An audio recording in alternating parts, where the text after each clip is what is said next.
Good morning. This is Lama Jigme Gyatso of the Buddha Joy Meditation School. Welcome to Meditate Like a Jedi. This is Saturday, which means it is the international class. So do take a moment, if you are attending this class live, to say hello either by typing in the chat area or reaching out to me on Instagram at jedi.meditation, smashing the request button, and that'll give you an opportunity to say hi face to face.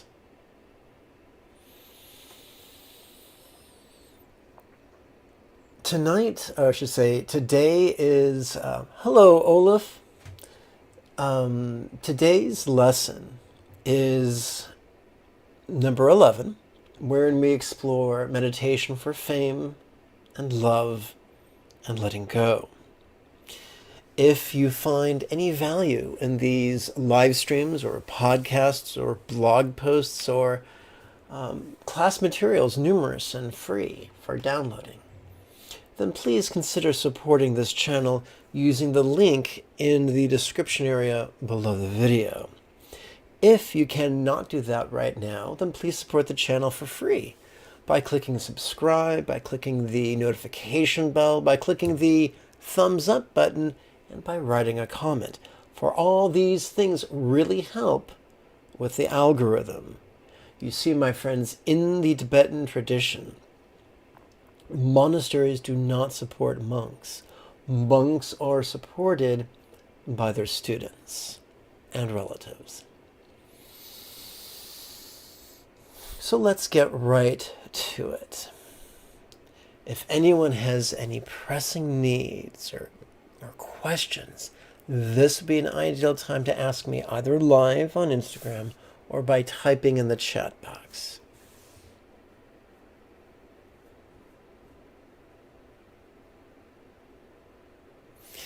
I'm opening up, or I have opened up, today's practice text. And as you can tell, this is a Word document. When you download it from the download page, whose link can be found in the description area below the live stream, you'll see that it is a PDF. I urge you, now this PDF has been formatted to be read upon your smartphone held in the horizontal configuration.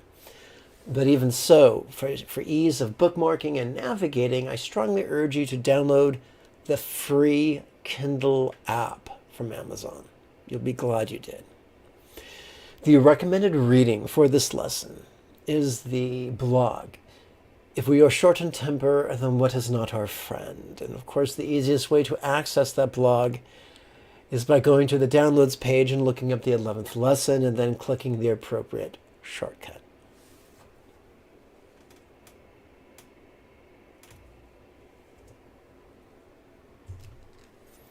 Let's take a break for a bit of the old lemon water.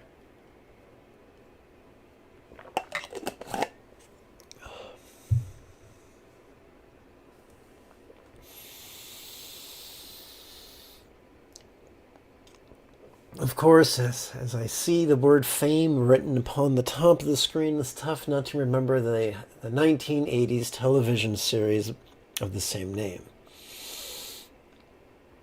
The Buddha, before the Buddha was the Buddha, when the Buddha was the monk Gautama, he studied with the leading meditation teachers of his region, and they taught concentration-oriented meditation. A tale is told that both these teachers felt that the monk Gautama had so mastered their teachings that he had become their peer and wished for him to become their co-teachers. Gautama thanked them very much, but said he was looking for something else. For an additional 5 years after this, he practiced asceticism, almost to the point of death, wherein he realized that neither the debauchery of being a prince of a North Indian kingdom, nor the asceticism of being a wild forest yogi was the path to enlightenment. And so he chose to find the middle path. And likewise, it seems very much that he looked back at the concentration style meditation he had been taught and experienced that as a form of asceticism as well. For concentration meditation compresses our experience and tends to exacerbate the anxiety and aggression latent within our sympathetic nervous system. So the Buddha practiced the opposite of compression. He taught expansiveness. He taught mindfulness, not concentration, but vulnerability and passiveness and non-analysis. In his first take two, approximately 7 weeks after his enlightenment, he taught publicly, and he taught about stress. Now, there are many things that cause stress, and many of those things are out of our control. But humans have the ability to take whatever stress we have and make it worse. How do we do that?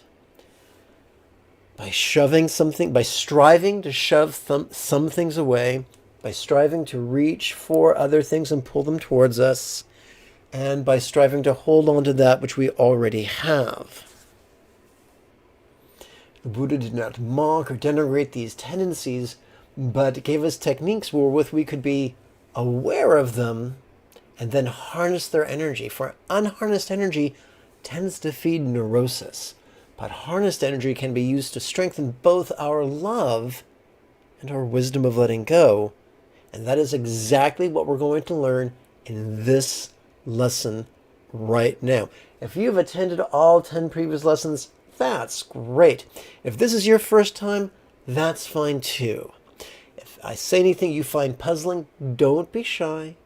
Write me a question, but be as specific as possible, because there's a time lapse between you hearing something and me finally noticing your chat message. So if you were to say something vague like, what does that mean? I won't know what you're talking about. But if you can be specific, that'll help me to be of greater service to you. In one discourse, the Buddha taught of the 8 flaws of the world, which many scholars have organized into 4 pairs of 2, which makes sense because the Buddha also organized perceptions into 4 categories. He organized perceptions into the categories of body and feelings and mind and phenomena. So the 4 sets of dualities, very primal dualities, when they relate to our circumstances, pertain to loss and gain. And when they relate to our body, they relate to pain and pleasure. And when they relate to our interpersonal relationships, that comes down to the dichotomy of scorn and praise. And when it comes down to our inner experience, our ability to feel comfortable or miserable in our own body, in our own mind, that would be the difference between shame and fame, or shame and pride. So in this context, the fame that we're talking about is not necessarily the fame that the esteem that others hold us in, but the esteem that we hold ourselves in. Not that we're strutting about thinking we are God's gift to humanity, but that we are comfortable in our own skin. Not too terrified, not too self-loathing, not too cocky, happy, well-adjusted, resilient, fully functional.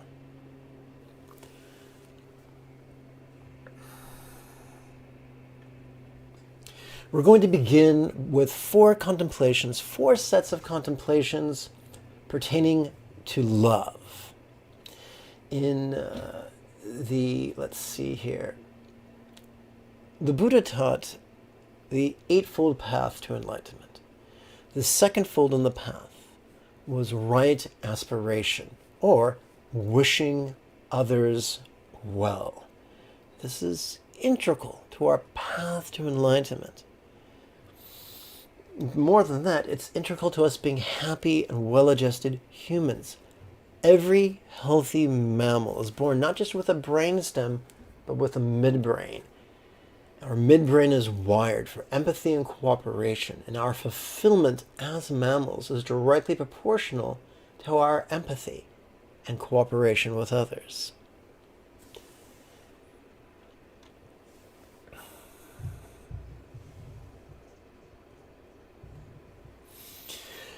We read at the top of the page the heading the heading 1/4.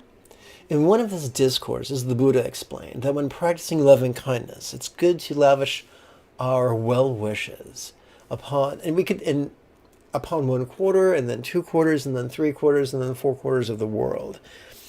Being a simplistic fellow, I'm reminded of the clocks we had in our rooms at school, in our classrooms at school. And so visualize that clock right now. And my hands could be the hands of the clock. So first we wish well to 1/4 of Earth's population, then half of Earth's population, then 3/4 of Earth's population, then the entirety of Earth's population.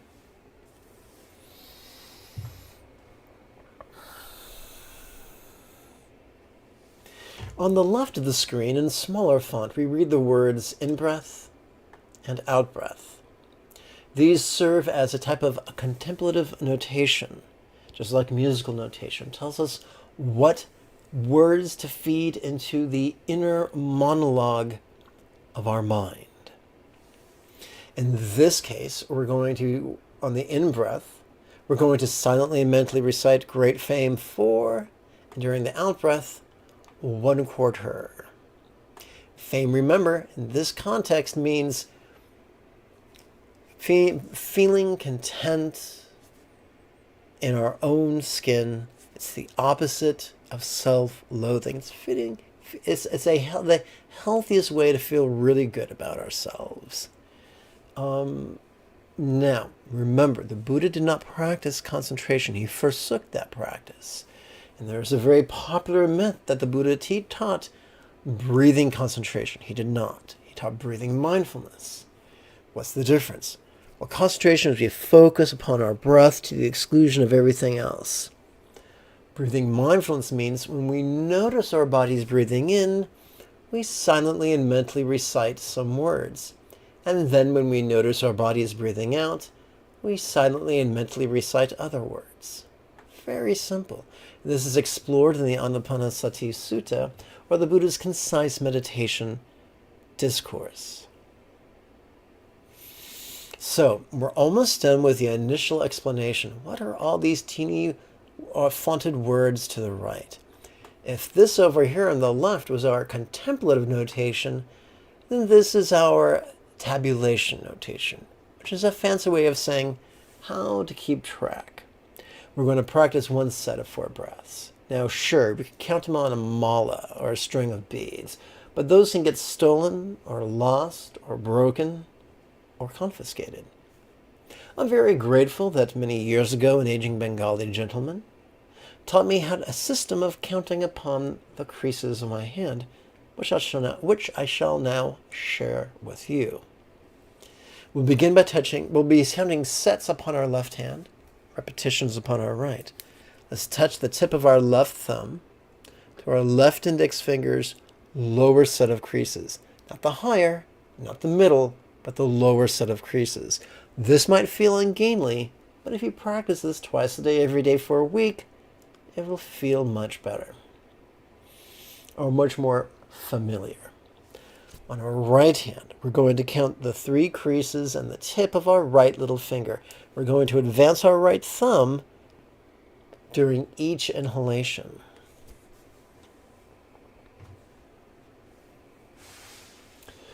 All right, for 4 breaths, let's play with Great Fame 4, 1/4.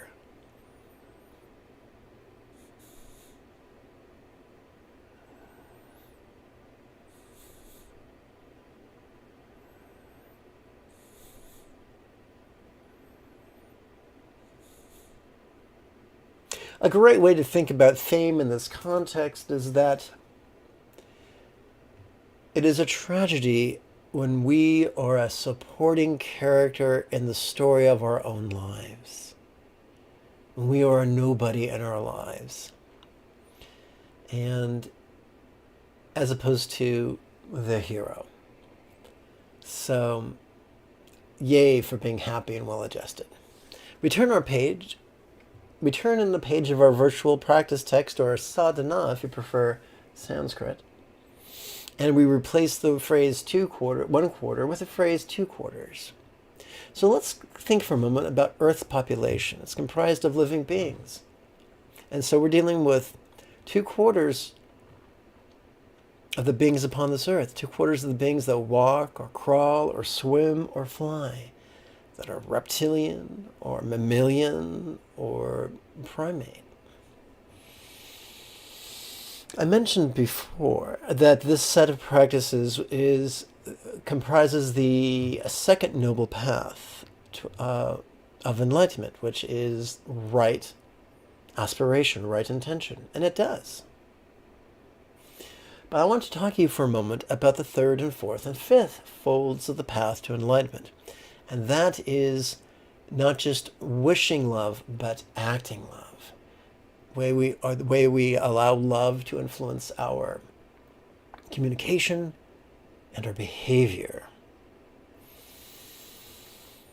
If love is to be something other than impotent, it must affect what we say and what we do. Now, clearly most of us are not Jeff Bezos. Most of us do not have the fabulous wealth required to house and feed and clothe and educate and employ every human on the planet. But there are some simple choices we could make that could have a profound influence on direct influence on thousands of beings as we walk through life. We can choose to personally no longer murder beings or exploit beings for their meat or milk or eggs or skin or fur or hair or talents. And number 2, we could cease as consumers to pay others to do that for us. What I'm suggesting is a whole food vegan diet as an act of love, as an act of compassion.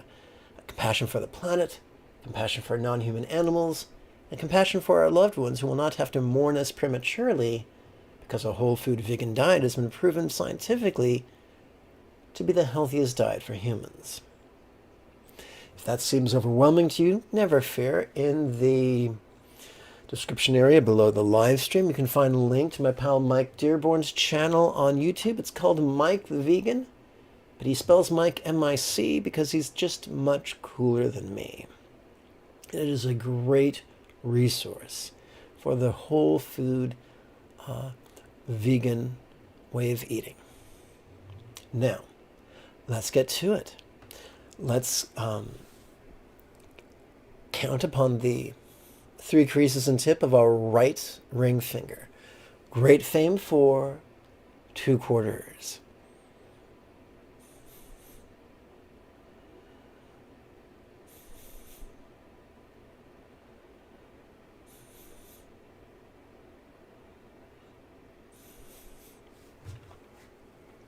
We advance to our 3rd of 3 love contemplations. Let's count upon our right middle finger. Great fame for 3 quarters.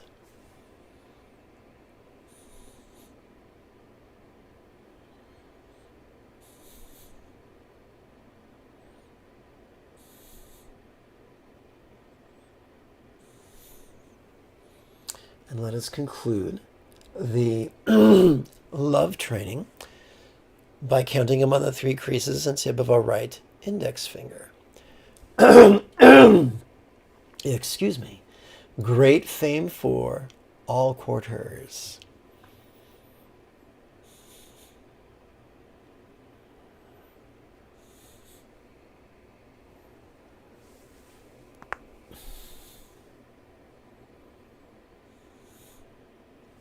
Now, the reason we chose fame of all things to wish for others is that we are dealing with the duality. Last week and this week and next week, we're dealing with the duality of shame and fame as it pertains to our minds. All of us desire fame, however we define it, basically being the hero of the story of our own lives, as opposed to the villain or supporting character. And now that we've wished others well, it's time to practice 4 contemplations to help us to let go. Because this drive, this desire to acquire this type of comfort can make us nutty unless we learn how to let go of it. So we turn in the practice text, and by the way, if you're watching this on Instagram, you're welcome to go to my bio, open up the link tree, click the, the right shortcut, and watch this on YouTube so you can see the visual aids. The Buddhist techniques for helping us release our desire to be our own leading man or leading woman is not based on affirmation or cognitive therapy or rational emotive approach. It's not based on superstition or ritual. It's based on really easy, lowbrow contemplations. We shall begin by gazing at our desire for fame through the lens of stress. At the top of the page we read, "The stress of reaching for fame," or dukkha in Pali. There is a part of each of our brain stems which is wired to avoid needless excess stress and strain. That's a survival imperative for the majority of beings on Earth. For the majority of hominids on Earth have lived right on the edge of starvation. We had to do enough to make sure we ate, but not too much to make sure we went into caloric deficit and starved to death. So when we use the contemplation to notice the amount of effort we're expelling in the name of fame, in the name of self-importance, it becomes much easier for us to let go. We're going to work with a rhetorical question. How crave fame? Relaxing. The power of a rhetorical question is found not in our efforts to answer it like some great metaphysical Rubik's Cube, but rather the power of a rhetorical question is found simply in its recitation, silent and mental and passive and non-analytical and in harmony with our breathing, followed by the intention to relax. Now, you may feel uncomfortable relaxing, but I can assure you that we are already wired to relax in harmony with each exhalation. And so by silently and mentally reciting relaxing as we breathe out, we are harmonizing our intention with our factory-installed wiring. So since we're starting our second set of contemplations, let's advance this left thumb upon the left index finger up to the middle set of creases, just like that. Let's perform this exercise upon the 3 sets of creases and tip of our right little finger. How crave fame? Relaxing.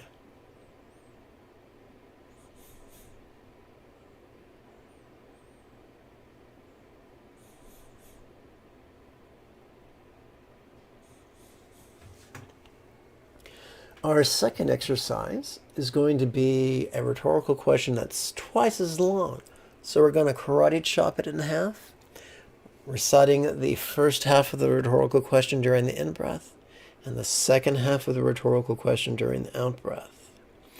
And during this rhetorical question, we will be gazing or examining fame through the lens of impermanence, or anicca in Pali. The cool thing about this is that it requires no belief, no faith whatsoever. We see change in the world all about us. We see flowers bloom. We see petals fall. We see the sun rise. We see the sunset. Ever changing one and all, there is nothing permanent to grasp. All right, how could fame always change? Let's count upon our right ring finger.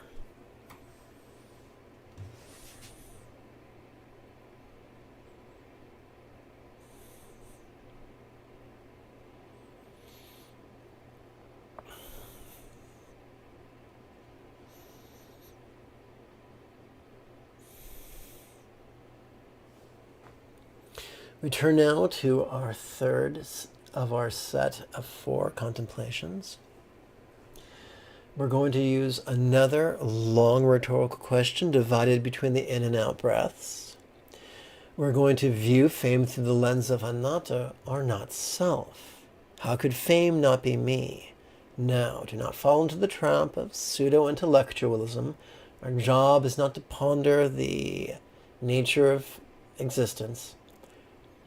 Our job is simply to disrupt our habit of defining ourselves by the presence or absence of fame, in a manner very similar to disrupting music by dragging a phonograph needle across a record. How could fame not be me? Let us count upon our right middle finger. How could fame not be me?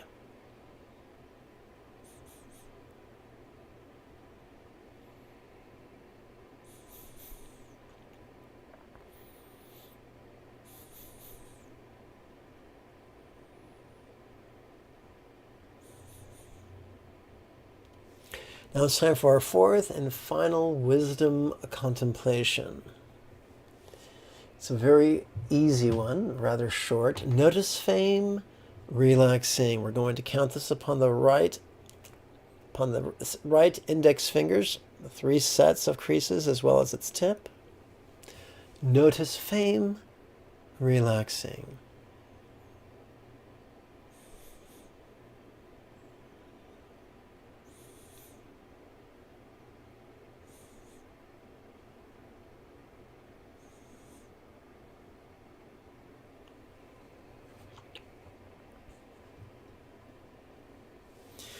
We have just performed 8 contemplations. If our mind was a dog, right now it would be panting. Let's give it a break. Not with more contemplation, but now with, instead, meditation. Meditation goes by many names. Zen, Chan, Mahamudra, Mahasandhi, Dzogchen, Trek Cho, Bhakti Yoga, and the like. Some of my teachers from Tibet used to describe it as watching the play of mind and relaxing into its release. I describe it simply as spontaneous awareness meditation. So, very much like the last contemplation, we're going to recite notice this. And of course, instead of using the word fame, we're substituting it for the pronoun this, which is deliciously vague. Whatever we notice, whether it's external or internal, whether it's pleasurable or painful, whether it's glorious or grotesque, whether it's sensation or flavor or scent or sound or sight, whether it is intention or emotion or cognition or recollection or imagination, whatever we experience, its label is this. Notice this. Relaxing. We're going to perform this for one set of 16 breaths, so it's time to advance our left thumb once again, up our left index finger, up to the 3rd set of creases, just like that. Notice this. Relaxing. Let's begin with our right little finger.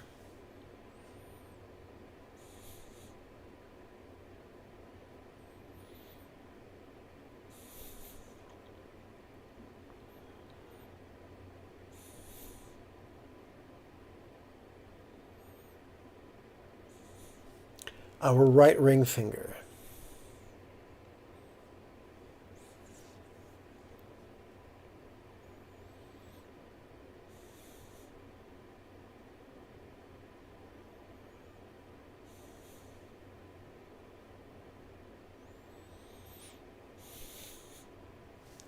Our right middle finger.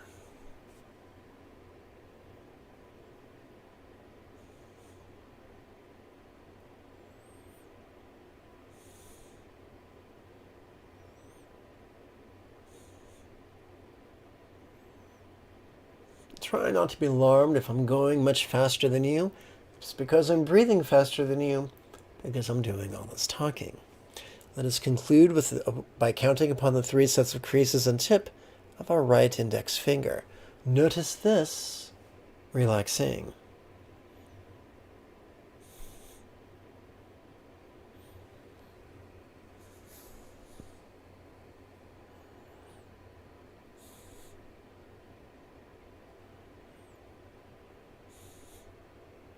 This concludes the guided meditation portion of the live stream.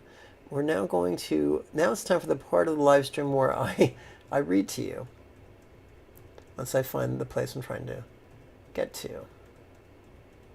There it is. In Heart Treasure of the Enlightened Ones, the phrase King of the Sky could remind us of the literal practice of sky gazing, where we could perform the contemplation, compassion, and meditation that we are taught in the 16-week series of meditation classes while gazing into the sky. Any time of day we could gaze into the sky while meditating, but it could be especially poignant to gaze at the sun while doing so only during the first hour of sunrise or the last hour of sunset. In Sanskrit, this practice is sometimes referred to as Surya Chakku. Common sense prevails. Number one, remove your corrective lenses or contact lenses. Gaze with the left eye for 4 breaths, and then with the right eye for 4 breaths, alternating back and forth. Only do this for as long as it feels comfortable, giving yourself permission to progress gradually, such as adding 7 seconds per day, or 7 minutes or more per day. Relax the tissues of your face, especially around your eyes, allowing your eyelids to close somewhat, viewing the sun through one's eyelashes, thus occasionally giving rise to the illusion of subtle rainbows encircling the sun. Do not wander into traffic, for your vision will be dazzled after completing this exercise. Thus, while it is fine to practice this during mantra meditation as well as the silent meditation, I recommend turning away from the sun during the practice of the closing silent contemplation and compassion, thus allowing one's eyes to recalibrate to the ambient lighting. I recommend using the lion posture, Simhasana, feet flat on the floor, resting one's tuchus upon one's calves, forearms resting upon knees. Neither mysterious nor occult, this practice could act as a subtle tonic to your body. Yes, those were the instructions for the literal practice of eye-gazing meditation embraced by many fundamentalists of Tibet's Nyingma and Kagyu lineages. But from the figurative point of view of a matriarchy, the sky merely serves as a compelling metaphor for emptiness. For whatever we notice during our inhalation could seem permanent and dependent and quite tangible. However, that self-same thing, when observed as we physically relax into our exhalation, can feel as non-graspable as a vast, empty void, like the illusion of the infinite azure sky on a bright and beautiful, cloudless day. Let us now consider gazing from the perspective of the Mahamudra teachings. Downward earth gazing can be rather sedating, and as such act as an antidote to a turbulent mind. Upward sky gazing can be quite stimulating, and thus serve as an antidote to a sleepy mind. Straight ahead horizon gazing could be quite effective at maintaining our mental equilibrium. That is one of the reasons I will often set an 8-inch statue of the Buddha upon a TV tray standing upon a TV tray standing 26 inches above the ground, about 2 meters in front of me, when I meditate while sitting upon the grass. I do this not to serve as a point of concentration, for that would only stimulate my sympathetic nervous system, as well as its crankiness and agitation. Rather, the large statue at eye level serves as a comfortable object upon which to gently rest my gaze, passive and non-analytical. And that concludes this week's international live stream. As you practice this, questions will occur to you.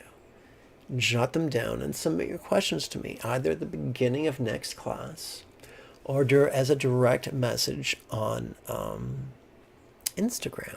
And I will answer it either as a live stream or as a blog post.